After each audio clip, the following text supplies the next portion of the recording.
भाई जो गुरु वचन पे डट गे, कट गे फंद 84 के, कट गे फंद 84 के, कट गे फंद 84। भाई इंद्र कुबेर ईश की पदवी, ब्रह्मा वरुण धर्मराया, विष्णुनाथ के लोक में जाकर तू फेर उल्टा आया। मन तू चल रे सुख के सागर, जहां शब्द सिंधु रत्नागर।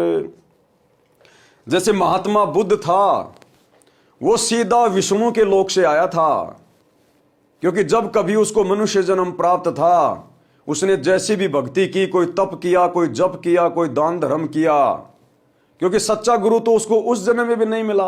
अगर सच्चा गुरु उसको मिल जाता और वो आत्मा अगर आजीवन मर्यादा में रहकर भक्ति करती, तो दोबारा उसको मनुष्य जन्म लेना नहीं पड़ता, उसको महात्मा बुद्ध के रूप में जन्म लेना नहीं पड़ता, उसका मोक्ष हो जाता। लेकिन उस जीव ने सत भक्ति नहीं की, और जैसी भी भक्ति की, नकली साधु संतों के कहने से जो भी दान धर्म किया, उसके प्रतिफल में वो स्वर्ग में चला गया, विष्णु जी के लोक में। वहां उस आत्मा ने, जब तक उसके पास भक्ति धन था, उसने सुख भोगा, और जैसे उसका भक्ति धन समाप्त हुआ, उस आत्मा को महात्मा बुद्ध के रूप में नीचे धरती पर जन्म दे दिया गया। अब जो आत्मा सीधी ऊपर के लोकों से आती है, उस आत्मा को यहां पर वो सुख दिखाई नहीं देते, वो आत्मा बेचैन हो जाती है, क्योंकि जो स्वर्ग में सुख है, उन सुखों की तुलना में इस पृथ्वी पर यदि कोई राजा बन जाए, तो भी वहां के सुखों के आगे वो भिखारी है, भिखारी। तो राजा के घर में जन्म हुआ था महात्मा बुद्ध का, उसके बावजूद भी उसको राज्य में सुख नहीं दिखाई दिया, और वो आत्मा फिर से सुखों की खोज में घर से बाहर निकल गया, महात्मा बन गया। लेकिन उस जन्म में भी उसको कोई सच्चा मार्गदर्शक गुरु नहीं मिला, कोई तत्वदर्शी संत नहीं मिला, जिस कारण से आजीवन उसने उल्टी सीधी साधना की, तपस्या की, और जैसा भी था अंत समय में वो अपना शरीर छोड़ के चला गया। तो भाइयों और बहनों, सुख केवल सच्चे सतगुरु की भक्ति में है, केवल सच्चे सतगुरु की भक्ति में। तो आज मौका है आप और हमारे पास में वो सत भक्ति करने का। भाई असंख्य जन्म तो है मरत्या होगे, जीवित क्यों न मरे रे। सतगुरु कह रहे हैं तुझे असंख्य जन्म हो गए, तो जन्मते और मरते।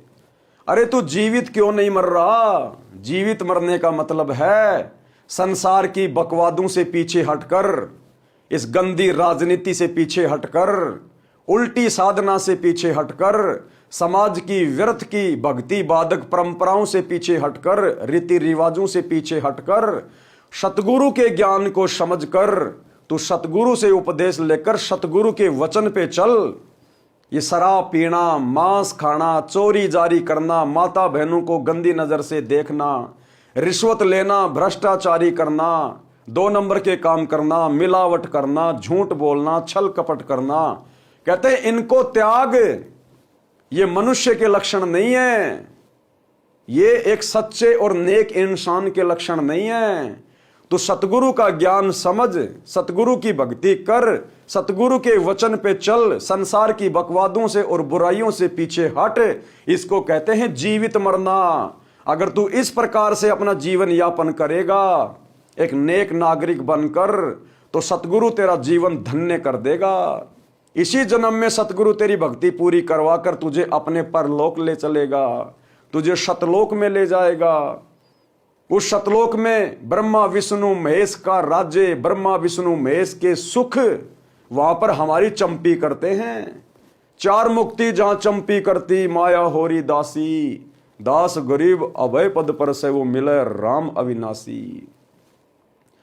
जिस सतलोक में हम सतगुरु के साथ जाएंगे सत भक्ति करके, उस सतलोक में इतने सुख हैं, इतने ठाठ बाट हैं, यहां के ब्रह्मा विष्णु महेश के पास भी नहीं है। ब्रह्मा विष्णु महेश को जो सुख प्राप्त हैं, जो 4 मुक्तियां प्राप्त हैं, अर्थ धर्म काम मोक्ष, सतलोक जाने के बाद ये जीव आत्मा उन 4 मुक्तियों की तरफ तो थूकता भी नहीं है।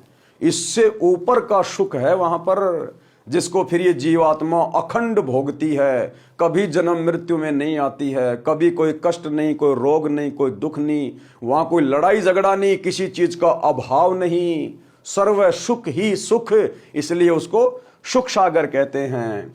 तो गुरुदेव कहते हैं भाई असंख्य जन्म तो है मरत्या होंगे, कि असंख्य बार तू जन्म लेता है, गधा बनता है फिर तुझे मरना पड़ता है, कुत्ता बनेगा फिर भी तुझे मरना पड़ेगा, इंसान बनेगा तो भी तुझे मरना पड़ेगा, क्योंकि ये मृत लोक है, यहां कोई सदा अमर नहीं रह सकता।